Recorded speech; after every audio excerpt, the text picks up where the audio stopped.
here with me, and we're ready to hear what you have to offer to INET. So is anybody willing to volunteer and break the ice and tell us what they've identified as a best solution? Oh, we have a table. Please.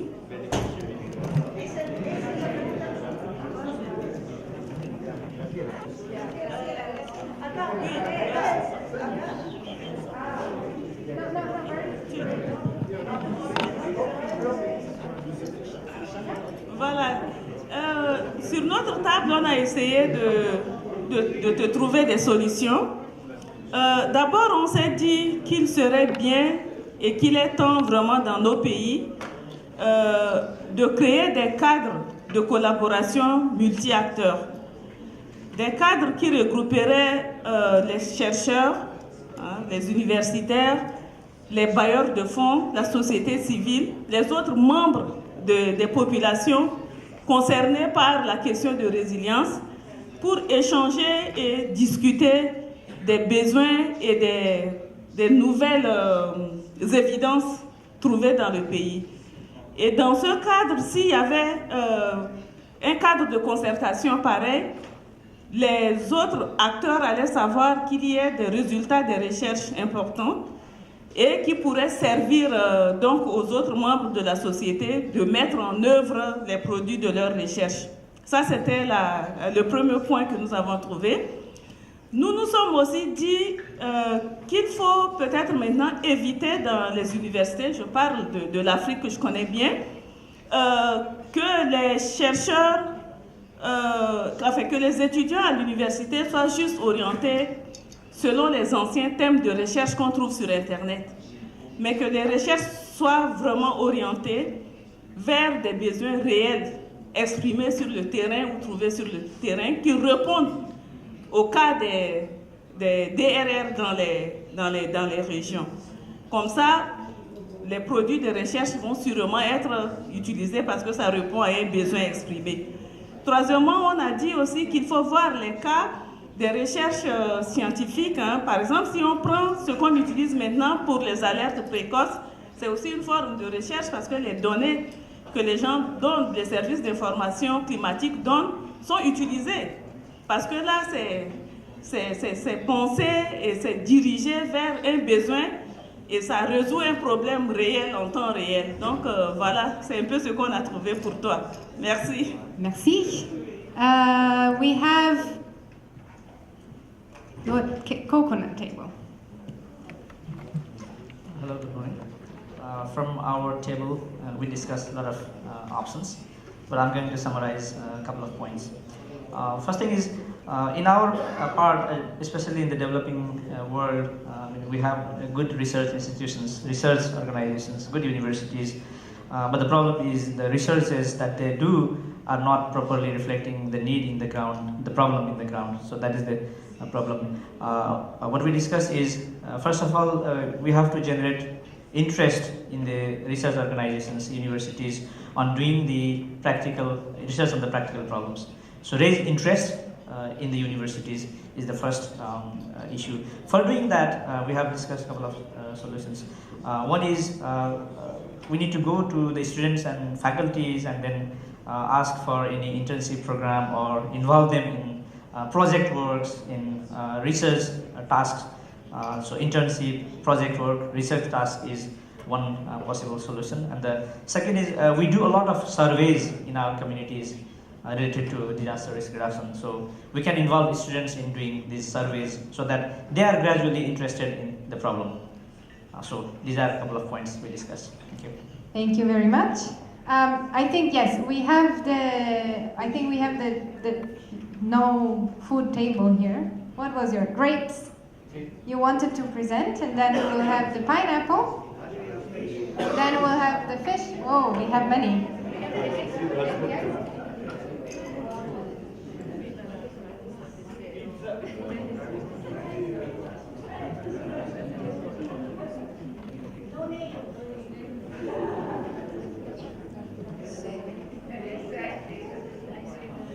Nosotros tuvimos una fuerte discusión frente a esto. No es que peleáramos, voy a hablar en español nomás, para que los colegas me interpreten. Siempre hablo en inglés y hoy día voy a hablar en mi lengua también, qué tanta cuestión. La cosa... Estábamos pasmados por la cantidad de datos no científicos, es decir, de pseudociencia, que se han dicho y se han utilizado incluso por organismos internacionales, que cuando uno trata de ver la validez de las cifras, nos encontramos con, por ejemplo, errores de omisión de variables, otros problemas de muestreo, y no solo lo cuantitativo, sino lo cualitativo. Nos llama la atención de que estos procesos no se han llevado a una investigación, acción participativa con rigor metodológico y sociabilizada. La parte sociabilizada nos referimos a que cuando hacemos entrevistas a grupos distintos en la recolección de información, luego no le devolvemos los resultados para su validación. En otras palabras, pseudociencia, pseudociencia y más pseudociencia, no los datos científicos reales. Y para darte, digamos, una respuesta en esto, requerimos entonces el uso de metodologías, ser metodológicos, estar conscientes de que hagamos cosas de calidad, porque discúlpenme, muchas de las cosas que hemos recibido, incluso de los organismos internacionales, no aprobarían la tesis de un alumno de pregrado. Entonces requerimos de este rigor. En español. Gracias. We go to the pineapple, as we said.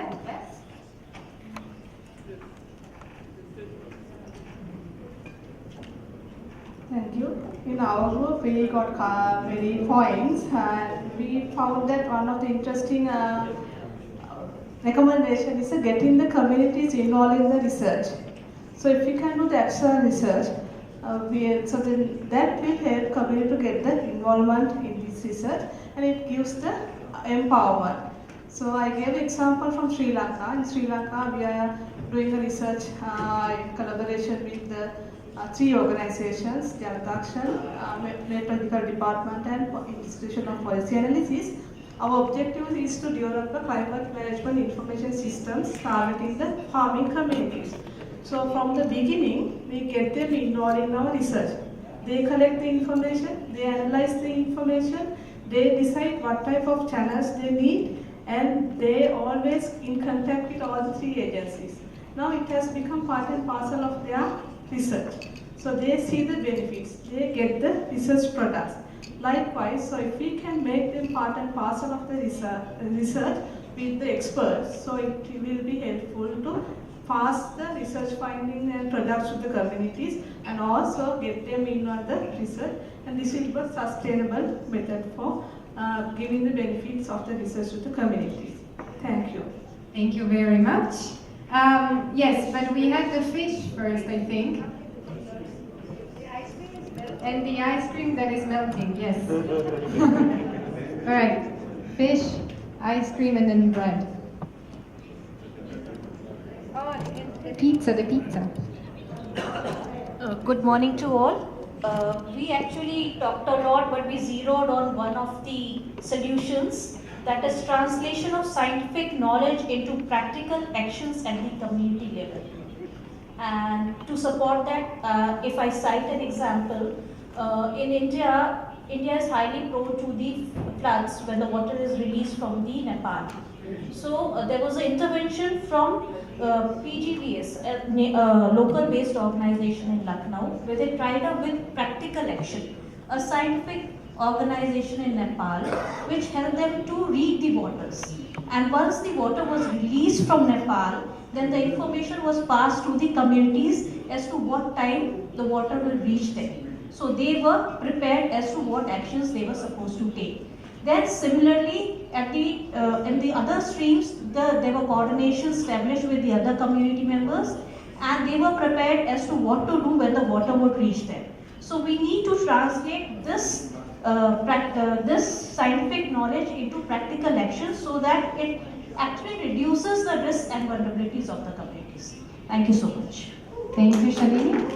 So we don't have time for all the tables, but those that want to say something, if you can make it very, very quick, then we can hear from more of you. We had the bread and the ice cream and the pizza. Very quick.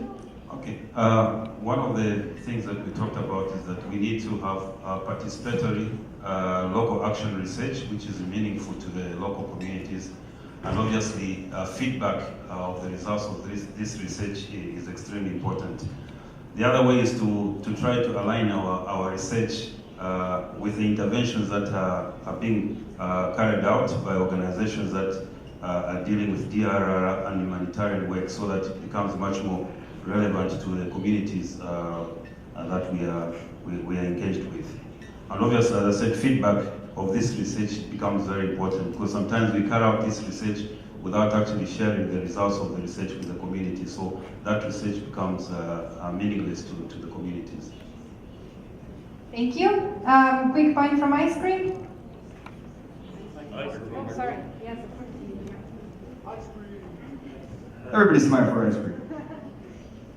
So the idea is that, like many people have already said, the idea that there's going to be a need for understanding at the local level what's missing.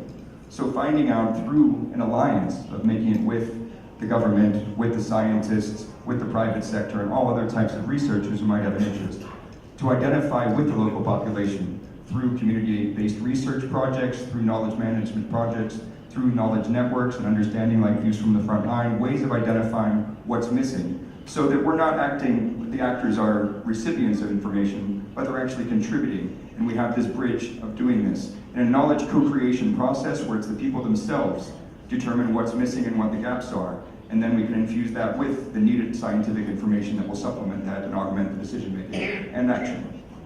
Thank you. Thanks a lot. All right, we'll run to pizza, and then we'll run to that last table, and then we'll have to wrap up, unfortunately. Okay, thank you. Yeah, those of us at the pizza table believe that as a community, we are very good at generating lots of useful knowledge, and the challenge is more knowledge management and knowledge application. One concrete suggestion is when we have useful research findings related to DRR resilience, present them in simple language using infographics, not so much long documents that are difficult to digest at the community level. Another suggestion is that if we could have programs where as respected researchers from the academic community or from research institutions can be embedded or seconded within a community organization, maybe for a 6-month or 1-year assignment, to work together at the community level on really operationalizing the research or doing research on DRR at the community level tied to an organization. Thank you.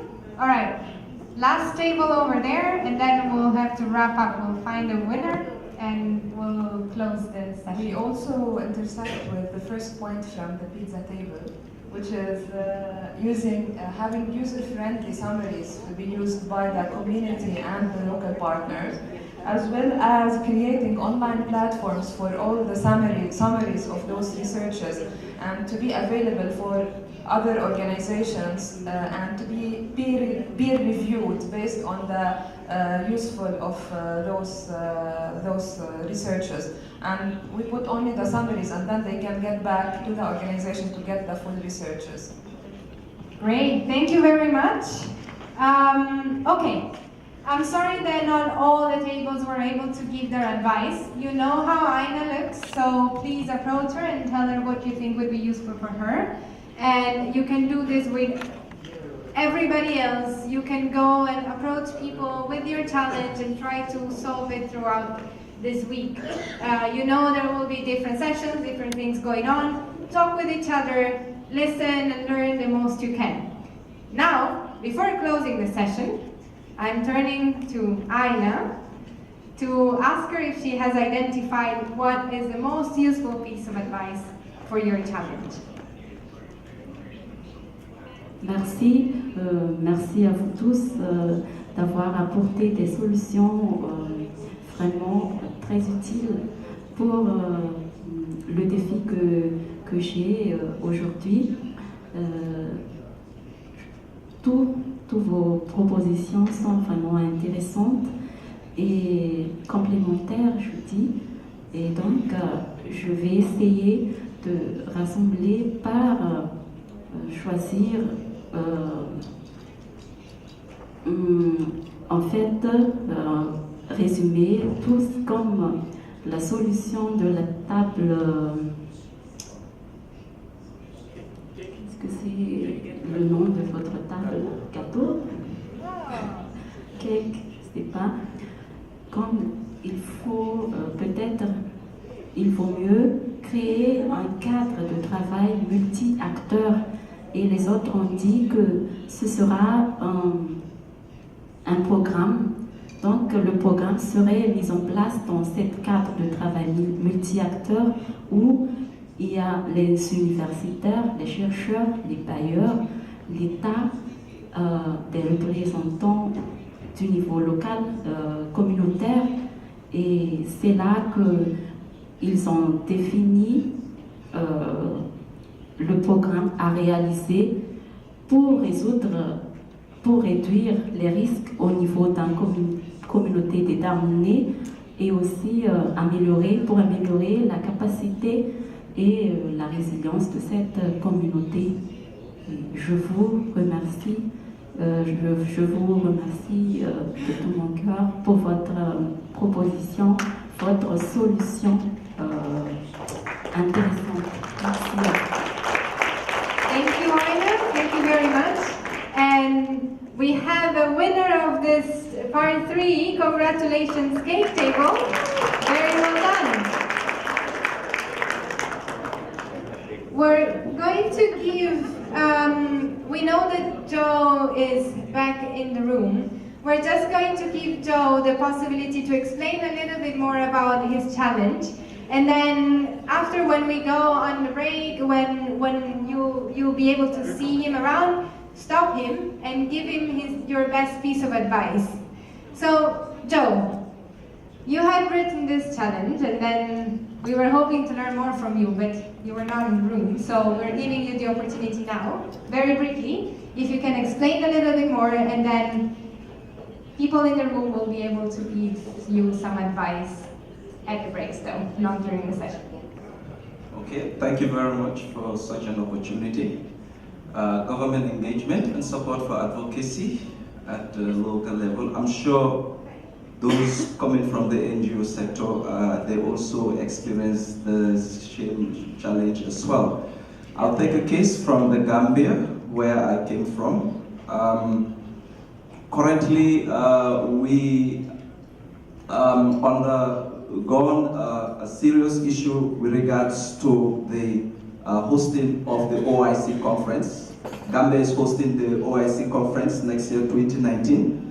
And the government had the funding to build a state-of-the-art conference center, which a funding from China, the China aid. So the government allocated a location just close to the Atlantic Ocean, where all the hotels are, and decided to build the conference center at the Monkey Park. And the Monkey Park serves as a tourist center where a lot of revenues come from. So we mobilize all environmental-led organizations, engage the media, and other key sectors as well. But realizing also that the National Assembly also is dominant of the sitting government. And in this journey, we realized that government was very reluctant and termed the NGO movement as enemy of the state. So we gave them options that development of a country cannot be centered on one area. We can't have all the conference centers and the hotels in one center. Why not we decentralize it, get this conference center in a rural setting, whereby it will open up other the development and also reduce unemployment as well. So we also engaged the media as well, wrote to government ministries to look into this matter, but there was no way they listened to us. All they could see is just the OIC summit to hold in that area. So quarter of the conference of the forest park has been bulldozed. Now we're only left with 3/4 of the monkey park. Monkeys are running away, going to resident compounds. So right now, we only have 3/3 of the park. So now, the 3/3 of the park remaining is meant for a shopping mall and a hotel for the heads of state coming in. So right now, we have launched an online petition supported by Greenpeace, and we have gotten almost 22,000 signatures. And we have tried to engage the parliamentarians, but they're not responding. We engage the various concerned authorities, ministries. They are all rallying behind the government.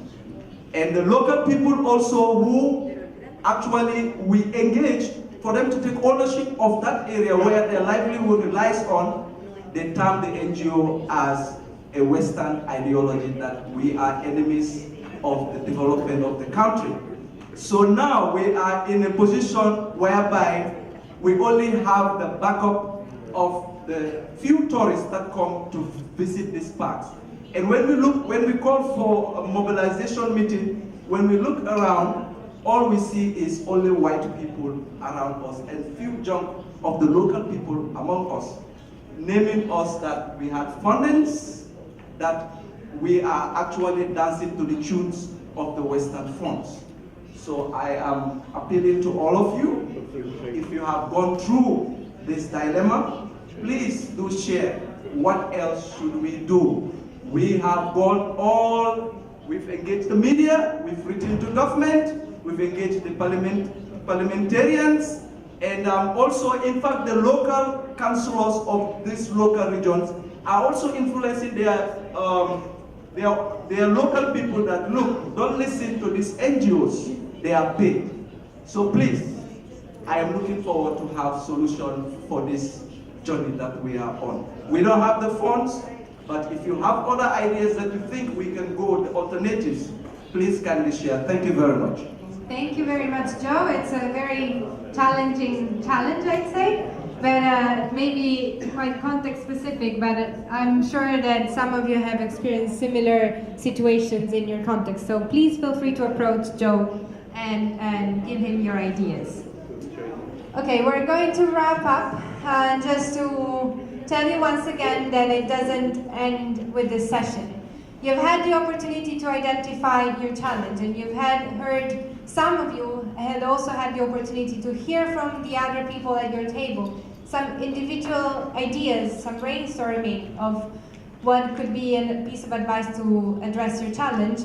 Aina has also been lucky enough to have all of you contributing to her challenge and supporting her, but this is not the end. You have the summit, you have these 4 days to continue this process. You'll see that there are a lot of activities that you can go to where you can learn more and get more advice, but you'll also have opportunities after the summit. On Thursday, we'll have a snapshot of the coming soon community platform, which will be an online space for all of us to keep on exchanging, learning from each other, giving each other advice, brainstorming, switching on all these light bulbs that we have around the world. All of us, we have so much expertise and experience, and it's important that we harness all these experiences and we learn together to support, because together we are stronger. Thank you very much.